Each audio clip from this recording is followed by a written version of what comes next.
2025년 1월 15일 나를 돌아보는 기독교 명언 시간입니다. 내가 태어나기 전에 세상을 통치하시던 분이 내가 죽을 때도 여전히 세상을 돌보실 것이다. 내가 해야 할 부분은 현재의 순간을 개선시키는 것이다. 존 웨슬리의 명언입니다. 우리는 주일날 예배를 드리는 것만으로 그리스도인이 해야 할 의무를 다했다고 생각하곤 합니다. 반은 맞고 반은 틀린 말입니다. 하나님의 말씀을 보고 듣고 읽는 것은 그리스도인의 당연한 모습입니다. 그러나 말씀을 내 것으로 만들기 위해서는 알매서 그치는 것이 아닌 실제 삶으로까지 이어지는 신앙이어야 합니다. 그런데 많은 그리스도인이 알매 있어서는 최선을 다합니다. 그러나 삶으로까지 이어지는 것에는 주저하고 꺼려합니다. 한번 삶으로 실천하면 끝까지 해야 할 것 같기에 발을 담그는 것조차 두렵습니다. 스스로를 그리스도인이라 여기지만 그리스도의 일꾼은 되고 싶지 않은 것이 현재 그리스도인에게 적지 않게 보이는 모습입니다. 모든 것의 주관자는 하나님이십니다. 그 하나님께서 자신의 형상을 나누시고 생육하고 번성하여 땅에 충만하라, 땅을 정복하라, 모든 생물을 다스리라며 우리에게 그 권한을 위임하셨습니다. 우리는 지금도 살아계셔서 역사하시는 하나님을 닮아 주어진 삶 동안에 끊임없이 하나님의 일을 해나가야 합니다.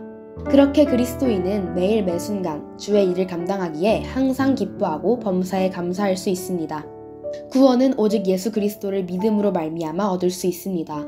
죄 많은 사람을 외면하지 않으시며 포기하지도 않으신 하나님은 우리를 위해 구원 역사를 이루셨습니다. 그런데 하나님은 인간에게 그것 또한 맡기셨습니다. 걷게 하시고 전하게 하시며 때로는 고난받게 하셔서 복음을 전하여 영혼을 구원할 수 있도록 그리스도인으로 부르시고 세워주셨습니다. 하나님은 복음 전도를 인간에게 맡기시고 사람의 일로 하나님의 사역을 해나가십니다. 우리는 모든 것을 알 수 없습니다. 하나님의 계획과 통치는 내가 헤아릴 수 있는 것이 아니기 때문입니다. 그러나 전지전능하신 하나님께서 나에게 맡기신 것이 있습니다. 나 그리고 우리는 현재의 순간, 지금의 최선을 다해 하나님의 일을 감당하며 영혼 구원을 위해 복음을 전하는 것입니다. 그렇게 하나님께서는 나를 통해 하나님의 계획과 뜻을 이뤄가시고 하나님의 나라를 이뤄가게 하십니다. 그러므로 나를 부르신 그 부르심은 오늘 최선을 다한 삶으로 이어져야 합니다. 오늘의 나의 선택은 하나님의 뜻을 분별하며 선을 이뤄가는 선택이어야 합니다. 이것이 그리스도인의 모습이자 의무입니다.